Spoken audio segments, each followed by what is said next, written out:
We have gone from soda pop, from Peony Park to GLP-1s. Are you fucking kidding me?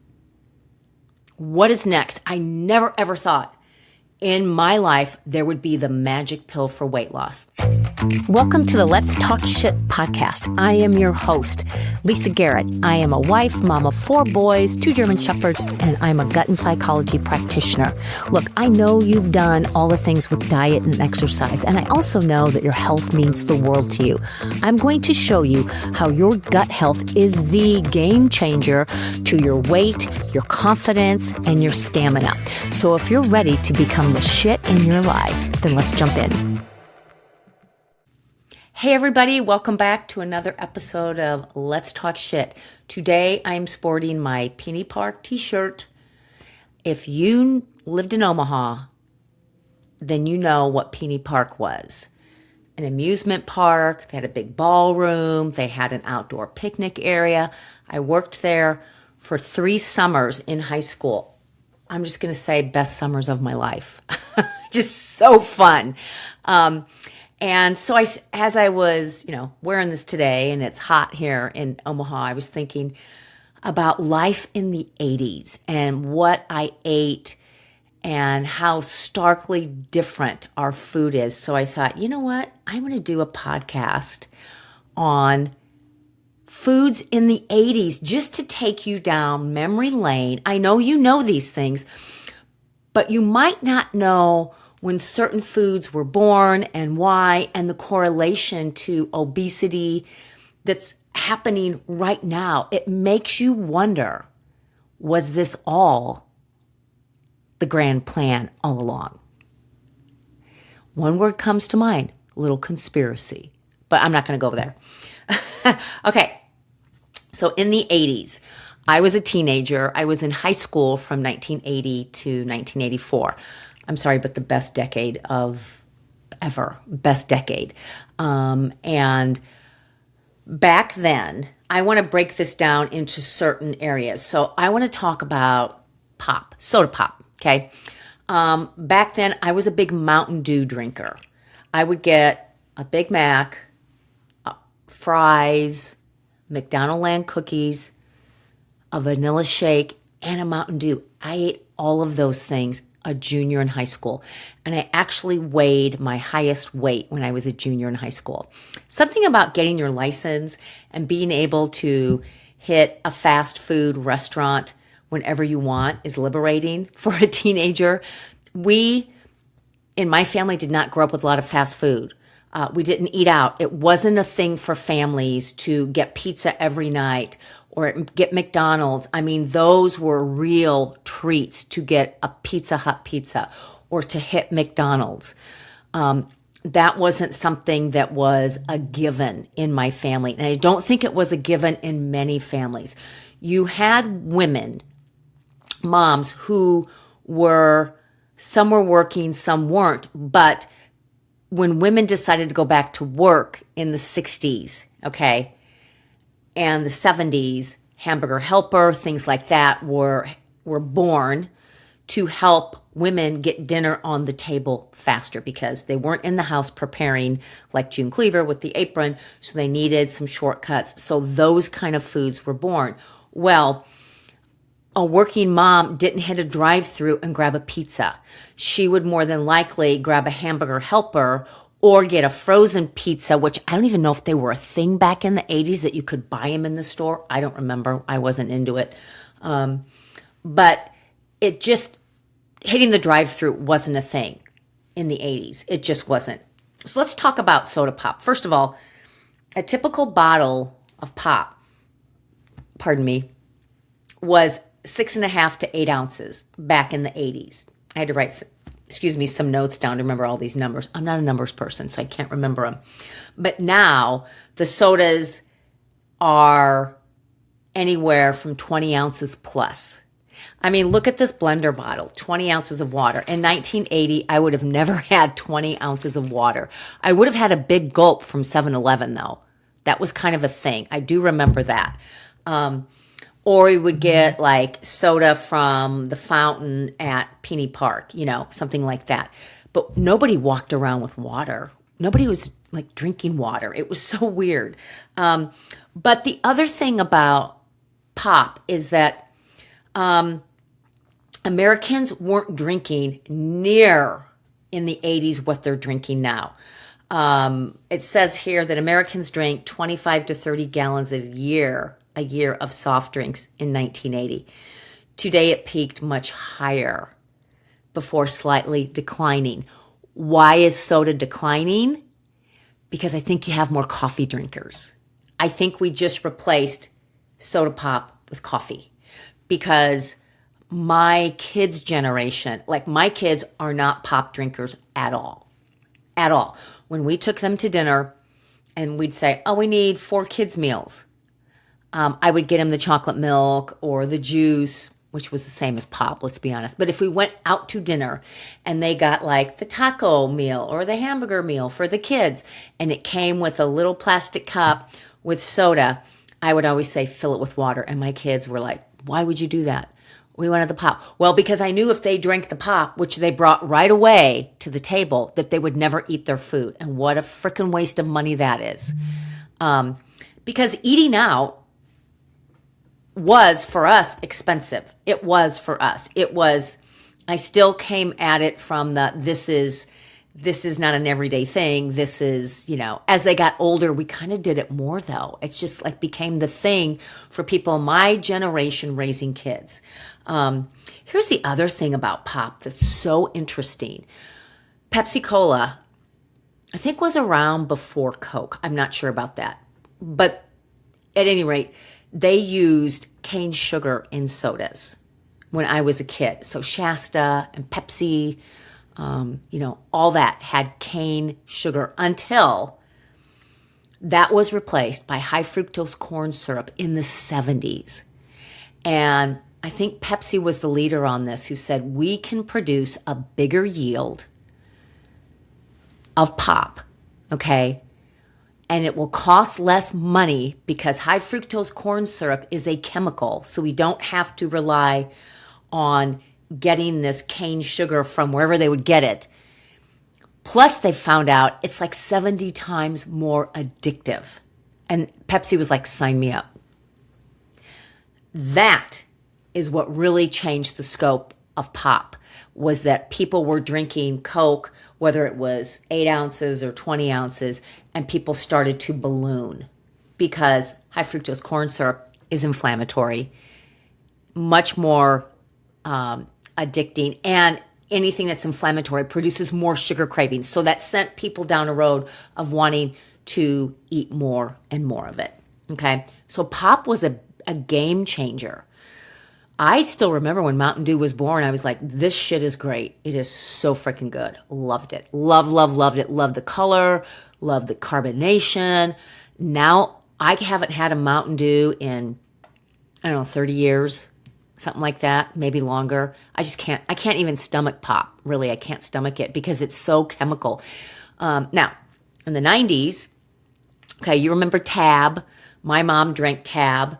I remember seeing bottles of pop on our floor in the kitchen when I was in grade school. Tab was like the first diet soda that hit American grocery stores. And from that, then Pepsi jumped on and Coke, and you had Diet Coke, Diet Soda. So by the time the diet sodas hit me, which was, I wasn't drinking diet soda in high school. I didn't start drinking that until mid-20s, late 20s kind of a thing. And I couldn't get enough Diet Coke. I could not get enough. When it was on sale, I bought all of it. I was having 1, 2, 3, 4 a day Diet Cokes and eating popcorn for lunch, which leads me to my next point, okay? Grains. Remember the low-fat movement. Remember that? Snackwell cookies, popcorn's low-fat, non-fat. This bread has no fat. We were buying anything that didn't have any fat. Remember the chips made with Olestra, which was a fake fat? I remember people at my aerobic studio were buying those, and they were shitting their brains out. It was so bad. And they tried to tell us that fat was bad. And here's what happened with that is they meaning FDA, Health and Human Services, whatever, anybody that was in charge of our food, people, it was their attempt to bring the rate of heart disease down. Well, the other thing that was happening is people were smoking a lot more. In the 70s, I mean, think back to the 70s. In 80s, you'd fly on an airplane and the smoking section would be across the aisle, or you'd go to a restaurant, smoking or non-smoking, non-smoking. I mean, there was smoke all around, you know what I mean? I was waiting tables in the 90s. I actually loved the smoker section because they stayed longer and they drank more alcohol and they ate more food. Like they'd sit there and just, drag on their cigs and, so they stayed longer and their bill went up and up. So I liked working the smoking section. But it was an attempt to bring down heart disease. And what happened was smoking did not decrease until later. And they took the fat out of all the food, and the low fat movement was flying high. You could not get enough low fat products in your shopping cart. Every place you looked in the grocery store, no fat, low fat, minimal fat. It was really low fat, no fat. What it did was it fattened everybody up because everybody was eating all these carbs, the white breads, the wheat breads, popcorn, the Snackwell cookies, the crackers, the cereals. Cereals just jumped on it because there's no fat in cereal. It's all chemical sugar crapola. And so people got fatter. And what disease was born after that? Type 2 diabetes. So they might have seen a shift in heart disease if they did, because smoking was still high. The rates were high, but people got fatter. And so what they did was they sort of traded one disease for another. Okay, well, heart disease is over here. Don't have total control of that. People are still smoking. But now type 2 diabetes was born. So the low-fat movement didn't really do us any favors. I remember seeing an article in Time magazine with a big thing of butter on the front saying they had it wrong. So if you are still eating low-fat and no fat, because fat is bad, you are robbing your brain of it. And maybe that's part of the Alzheimer's fallout, is that you have a whole generation, not even a whole, 2 generations, 40 years or more of people afraid to eat fat, afraid to eat. I remember being in the grocery store thinking, I'm going to buy a dozen eggs, but I can only have 2 a week because they said it's could cause, a heart attack. 2 eggs a week. That was the recommendation. And the pyramid, remember that? All the grains on the bottom, 6 to 11 servings. That wasn't to help us. That was to help out the grain producers. I mean, they're all together. I mean, and at the top was oils and fats, very minimal. So people were, there was a spray butter born, there was yogurt butter. Getting soft serve ice cream wasn't enough. You had to get like frozen yogurt, which was better. It was the same fucking thing. Same thing. Anything that didn't have any fat just had a ton of sugar. And it impacted people's blood sugar and it impacted their weight. And now I still work with women who are afraid to eat fat because they are part of the low fat, no fat generation. And they still are not convinced that fat is okay. However, now we have a huge fallout of all these people with Alzheimer's. And why is that? 2 things, I think. Number 1, you had 40 years of not eating the fat you need. Your brain is 30% fat by dry weight. So your brain actually requires fat to function. Good fat. Butter is a good fat if it's real butter. I'm not talking like I can't believe it's not butter and margarine. I'm talking real butter. Lard is actually very good for you. Olive oil. None of the seed oils, not the canola. That's another thing that was born. And I think that I think that the seed oils were born in I'm not sure about this, maybe the 80s. Everything, when high fructose corn syrup hit the market, they started looking at everything. How can we make this cheaper and have a very similar product with a bigger yield that won't kill people today? Won't kill people today. The other thing about wheat is that the genetic modification, I'm not sure when that really started happening. I can't really speak to that, but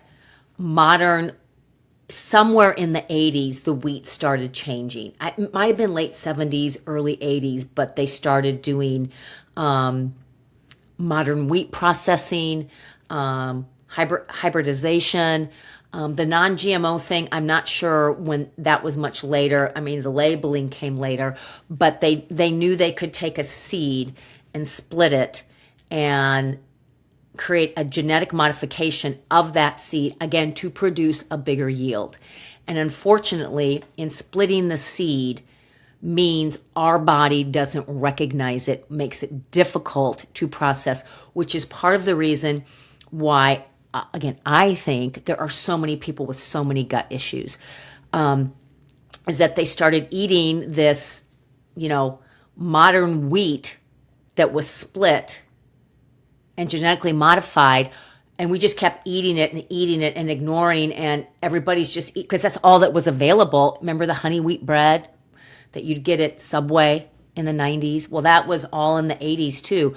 And so, you have a lot of leaky gut that was started, and I think that's probably what started it, is all the chemicals in the food, starting back to the 80s. So while the 80s were the best generation to me, it came with a lot of conveniences and I'm not going to say improvements, but just changes to our food to make more money, and to make it more convenient and more addictive. So, okay. Obesity rates, 1980. Obesity rates in the U.S. were 15%. Today, 40% plus. Yeah. That's sad. And childhood obesity rates were rare. Remember in the 80s, everybody in high school kind of looked about the same size within a range. You had size 5 to size 12 kind of thing. Oh my gosh, not anymore. If you're a size small or a size 5 or 6 or 7, good luck finding clothes, because now all the marketing is for the larger people because they're the majority. And there used to be like the fat kid in your class, like in grade school. And even then, she wasn't fat. She just was thicker. If you think about it, remember the jeans that were for husky? Everybody in my family was lean. We didn't have any obesity. A lot of people didn't. It was rare that you would see a kid who was a husky, but that's how they labeled the jeans in grade school. I remember seeing them at Penny's or whatever. And also think back to the show Gilligan's Island. Okay, you had the Howells, you had Ginger, Marianne, so cute, Professor, I had a crush on him, and Gilligan, this string bean, sailor, and then you had the captain.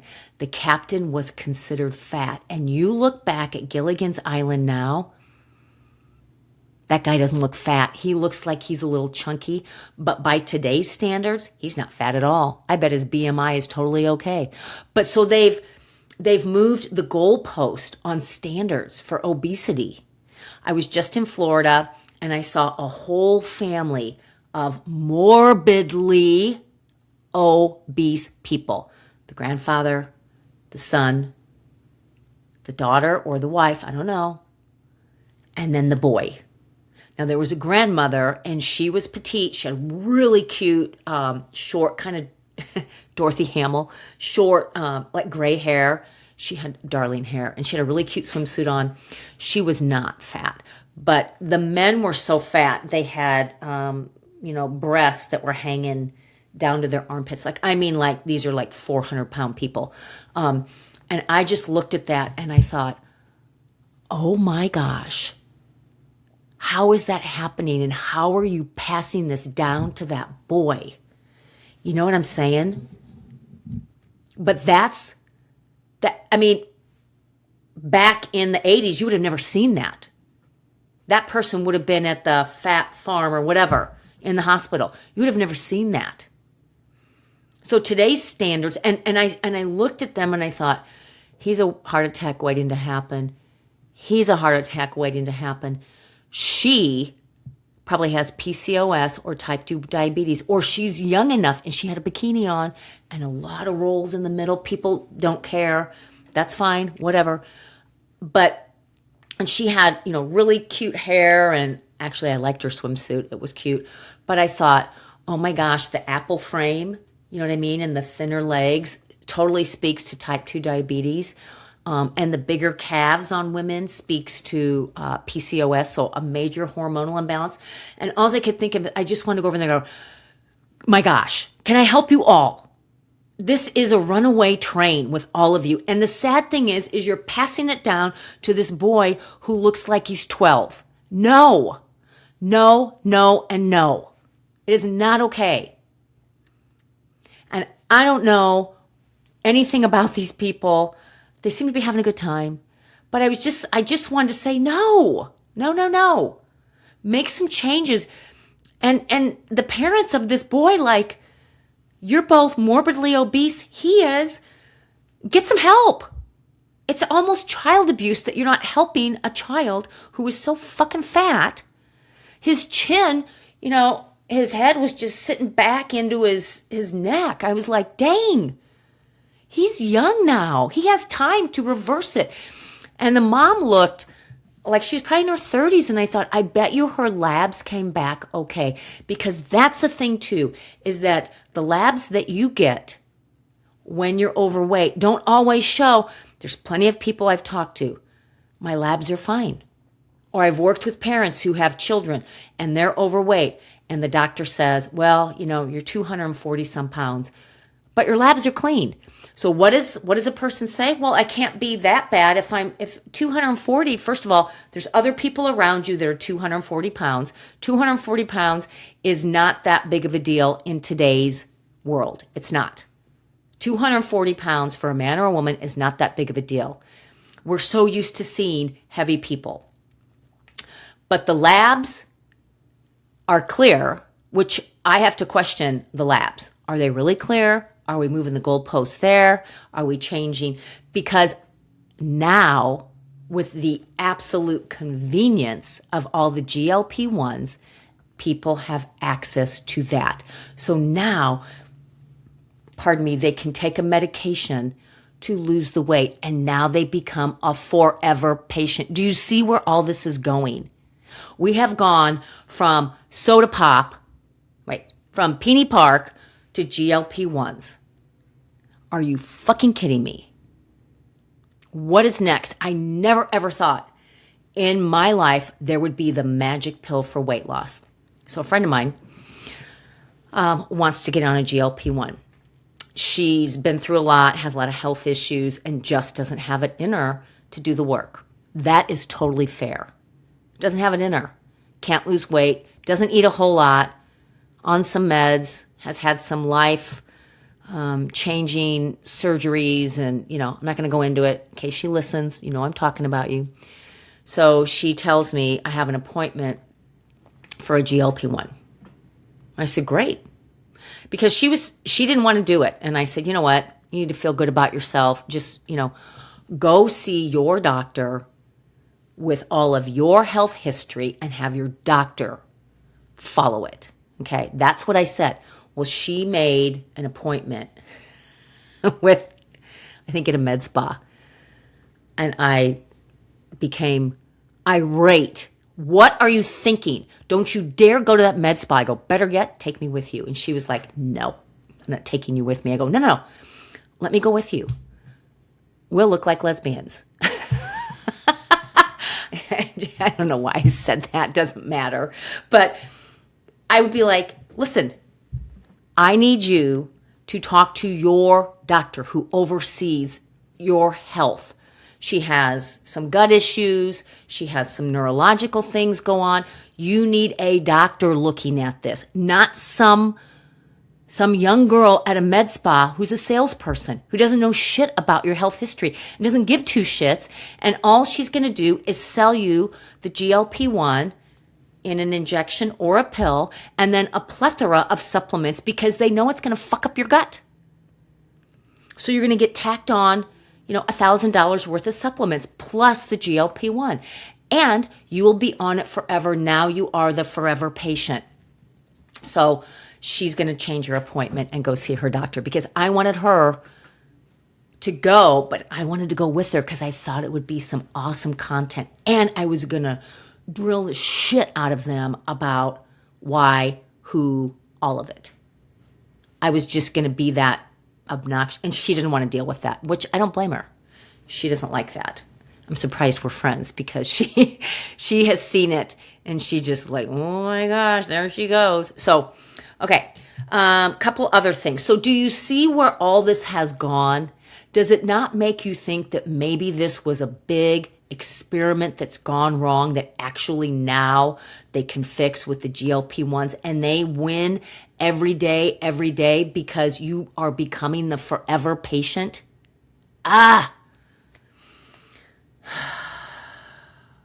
Today, here's some stats. Type 2 diabetes in the 80s, 2.5% to 3% of the adults were type 2 diabetics. Today, 10 to 11% are diagnosed. That's diagnosed. 30 to 40% are pre-diabetic. And now, obviously, it's in kids and teens.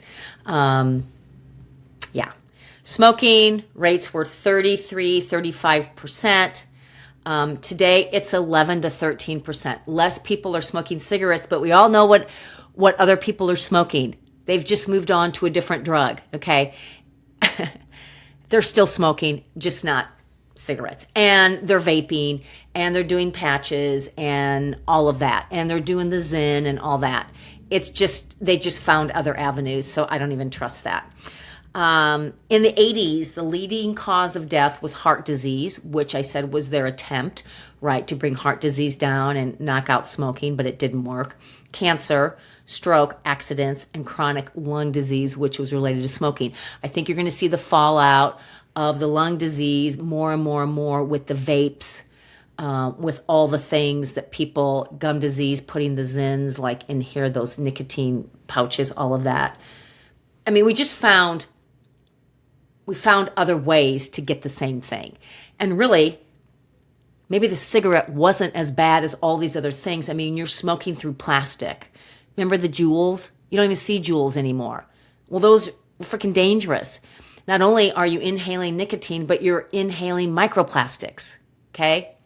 This is so bad. This is so bad. Okay. So we've got obesity. Let me see here. What else can I tell you? Okay, so snacks. Before the 1970s, snacking was not a lifestyle. It was 3 meals. A snack might have been an apple. It might have been an occasional popcorn, an occasional soda, but it wasn't an aisle of snacks in a grocery store. That was not born. And the cereal aisle was never a full aisle. I mean, there was like a fourth of an aisle for cereals, and then it was all the hot cereals. So cereals and snacks just exploded. Nobody was walking around with a snack in their hand. Even in the 80s, we ate 3 meals. I mean, I'd go to school, not eat breakfast, eat my lunch. From there, after school, go to my dance studio. Sometimes I had money to buy food at this little diner. Sometimes I didn't. If I didn't, I just, muscled through it till the end of the night when I got home at 9 o'clock. Hadn't eaten since lunch. There was no such thing as, I brought a snack with me. The bars, none of that shit was around.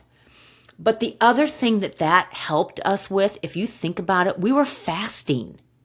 Now people have to do intermittent fasting to try and tame some of this nonsense that's going on in our bodies.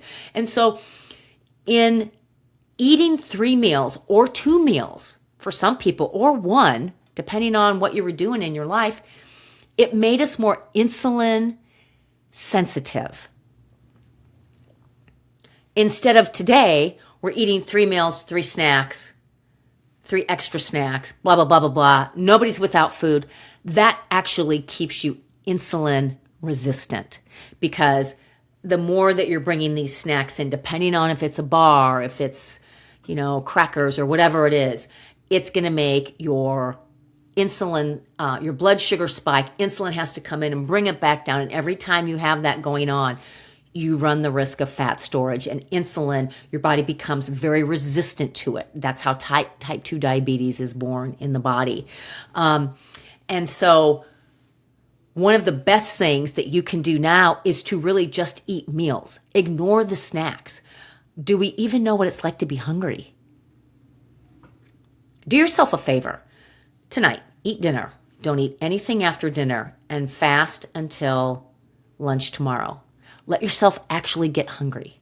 No coffee with almond milk don't have that. Like, seriously, fast. Fast for a whole day. Fast for 24 hours. Try it. Let yourself actually get hungry. It's in the fasting that bad cells die off and good cells are born with the next meal that you eat that breaks the fast, as long as it's real food.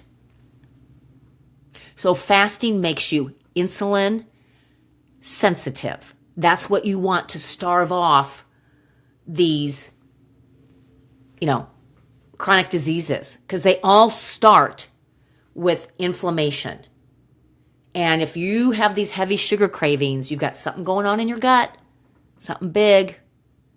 Sugar cravings aren't up here. They start in your gut with your gut biome. That's what's dictating all of your cravings. So if you feel like, I just have to have it, okay, that might be very real, but it's your gut bacteria that is full of all the sugar saying, I need more to survive, so keep eating sugar, sends the signal to the brain. Whereas when you do a fast, listen, you're not craving sugar. You know what you're craving? Oh, I want a steak, or oh, I just want like some crunch, or oh, people aren't craving like Doritos and Jimmy John's. They're not craving that crap. But that's the stuff we're eating, which is feeding that bad bacteria and causing all the sugar cravings. So the whole snacking thing was not normal. In my house growing up, my mom made dinner. We ate dinner. The kitchen was closed. Rarely did someone wander in to get food. Rarely. It might be an occasional ice cream, or someone came home late from work and they, ate what was left out.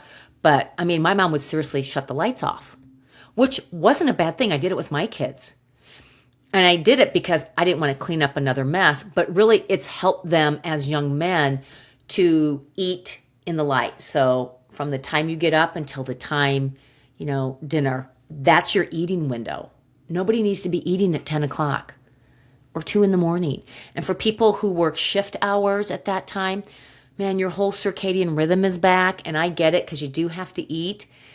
It's just so unhealthy, but someone's got to do it. So I just want to say thank you for taking one for the team and doing the night shift to keep us safe and to keep us healthy. Like, oh, you're really sacrificing.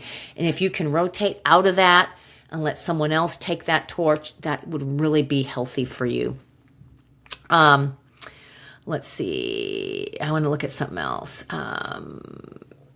In the 70s and 80s, like, that snack industry was really, really born because moms were busy. Moms didn't have time to make chocolate chip cookies, so they had to buy them. Moms didn't have time to put together lunches, so we had to buy them. It became an entire grocery store section, snack items. I think even now, when you look at the signs in the aisles, it says snack items. I mean, you go to Walmart and oh my God, it's like wall-to-wall aisle of snack items. And none of them are good for you, not one. Okay, so remember 3 meals, 3 snacks? Okay, this was to keep your metabolism going and also to fight some obesity, because with the no fat kind of thing going on, they started to see an increase in obesity. And that's because we were eating all the fat-free stuff, which was high in sugar, making us very insulin resistant. Insulin resistant. So our blood sugar was all over the board. Well, then they said, okay, maybe it was Health and Human Services. I don't know who they are. Said you need to eat smaller meals. It was all about portion control. 3 meals, 3 snacks, eat less. Well, what happened was it turned us into grazers. And so now we are still doing I need a snack. Do you have any snack ideas, Lisa? What can I eat for a snack? You know what? And I'm just always like, dinner leftovers, an apple, cucumber with some everything bagel season. I mean, a snack doesn't have to be in a package. And honestly, if you just get away from snacks, it will help you so much. If you just eat 3 meals or 2 meals and let yourself actually fast in between those meals, your body will thank you. Now, what's in those meals is different. And everybody eating the little cups of yogurt as snacks. I mean, that yogurt could be the very food that's just driving all your sugar cravings, that's driving maybe some candida, that's making your joints hurt, that's making you constipated. That's right. The innocent little cup of yogurt can be so damaging in the body. But, you know, we started to see the explosion of granola bars. Remember those? Granola bars. Oh my gosh, they're so good for you. No, they're not. Snack pack puddings. Those were a thing. I remember we got little snack pack puddings, bags of chips when we had like a field day at school or a field trip. Because we always got hot lunch, which back in the 70s, the hot lunches were so good because it was like an entree. Because you actually had people in the cafeteria, women making the tacos. Now, all of it is subsidized and it all gets brought in plastic and heated up in plastic. And we wonder why microplastics are hurting everybody and why kids are inflamed and why they have fatty liver, because you're feeding them food that was heated up in frickin' plastic. Ugh. So if you have grade school kids, don't let them eat those lunches at schools. Get them thermoses. You don't want to heat up in plastic, and that stuff gets cooked, put in plastic, hot, cooled, and then gets sent to the school where they put it in warming ovens in plastic. Ick. Then they take it out and they put it on your fucking tray. Some of those plastics are bleeding in every single time. Get away from the plastic. Let's see. What else can I tell you?